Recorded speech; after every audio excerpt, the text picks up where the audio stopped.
আপনাদের সবাইকে স্বাগত। আজকে চলে এলাম এই চিংড়িগুলো নিয়ে।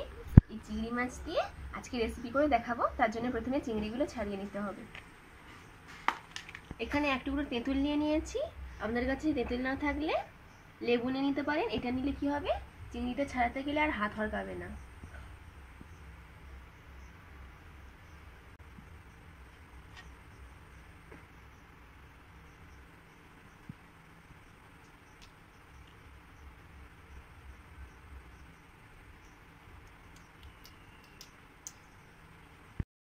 বন্ধুরা, সবগুলি মাছ আমার কাটা হয়ে গেছে।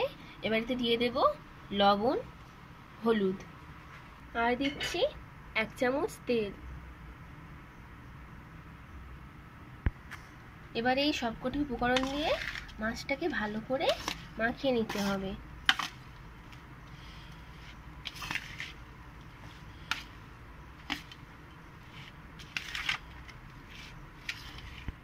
মাখিয়ে নেওয়া হয়ে গেছে। এবার 1/2 ঘন্টা পরে আমি ফিরে আসছি। বন্ধুরা, 1/2 ঘন্টা পরে চলে এলাম। চিংড়ির এই রেসিপিটা করার জন্য লাগছে পেঁয়াজ কুচি, টমেটো কুচি, কাঁচা লঙ্কা, রসুন কুচি, আদা কুচি, লঙ্কা গুঁড়ো, হলুদ গুঁড়ো, লবণ আর একটু চিনি। তার জন্য প্রথমে কড়াইতে তেল দিয়ে দিচ্ছি। প্রথমে দিয়ে দিচ্ছি রসুন কুচিটা।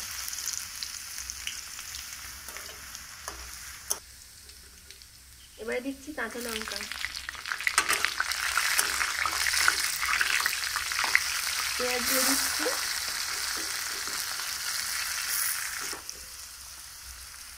এবারে আদা এবং টমেটোটাও দিয়ে দিচ্ছি।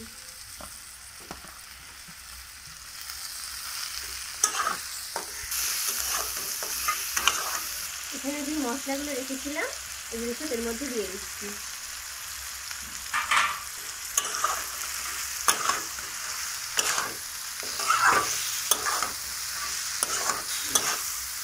এবার এটাকে ভালোভাবে কষিয়ে নিতে হবে।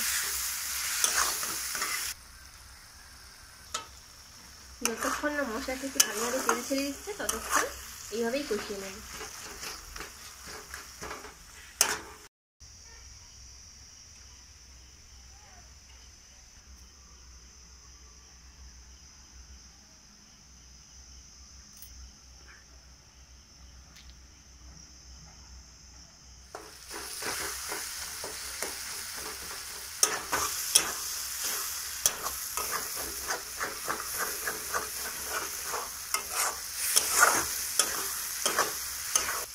এবারে এই কষিয়ে নেওয়া মশলার মধ্যে চিংড়িগুলো দিয়ে দেব।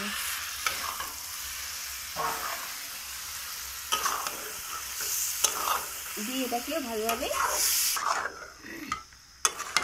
এটাকে বেশিক্ষণ ভাজবো না, এই 30 সেকেন্ডের মতো নাড়াচাড়া করে নেব। চিংড়ি মাছ বেশি ভাজলে ভালো লাগে না, এই অল্প একটু নেড়ে নিলাম। এতে কি হবে, ভালোভাবে চিংড়ির মধ্যে মশলাগুলোও ঢুকে যাবে। এবার এর মধ্যে দিয়ে দিচ্ছি কিছুটা পরিমাণে জল।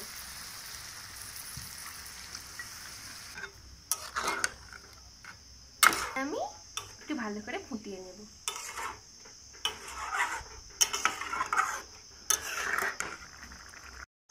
আপনাদের একটি লাইক কমেন্ট অনেক বেশি উৎসাহিত করে আমাদের ভিডিও তৈরি করার জন্য। তাই বন্ধুরা, লাইক কমেন্ট শেয়ার অবশ্যই করবেন এবং চ্যানেলটিকে সাবস্ক্রাইব করে পাশে থাকার অনুরোধ রইল নতুন নতুন ভিডিও পাওয়ার জন্য।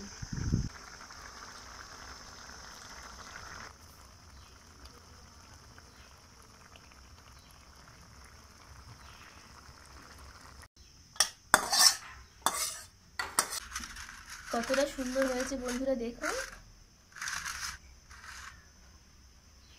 আজ এই পর্যন্তই, আবার দেখা হবে অন্য কোনো ভিডিওতে। টাটা।